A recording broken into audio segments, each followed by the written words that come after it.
இன்னைக்கு வெள்ளிக்கிழமை ஆடி மாதத்தினுடைய முதல் வெள்ளியுமே கூட ஆடி மாதத்தில் வரக்கூடிய 30 நாளுமே ரொம்ப விசேஷமான ஒரு நாள் தான் அப்படின்னு சொல்லலாம்.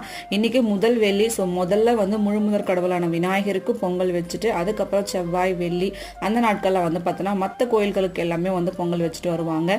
இந்த மாதம் குலதெய்வத்துக்குமே உரிய ஒரு மாதமாக இருக்குது. இந்த மாதத்தில் குலதெய்வ வழிபாடு செஞ்சோம்னா ரொம்பவே நல்லது. கொஞ்சமாக கல்லுப்பு மஞ்சள் தூள் போட்டு வீடு எல்லாமே தொடச்சி வச்சுட்டாச்சு. அதுக்கு நிறைய ஆன்டி ஆக்சிடென்ட் ப்ராப்பர்ட்டி இருக்குது. ஸோ அதை எல்லாரும் அதை யூஸ் பண்ண பார்த்துக்கோங்க.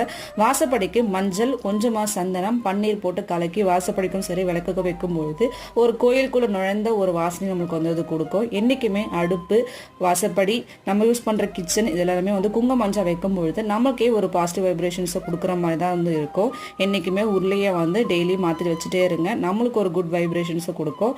கொஞ்சமா வேப்பிலை மாங்காய் இலையை வைக்கும் பொழுது கண்டிப்பா ஆடி மாசத்துல வைக்கணும். அது ரொம்பவே நல்லது. என்னோட விளாக் பிடிச்சிருந்தா மறக்காம லைக் பண்ணிடுங்க. இன்னொரு வீடியோல பார்க்கலாம்.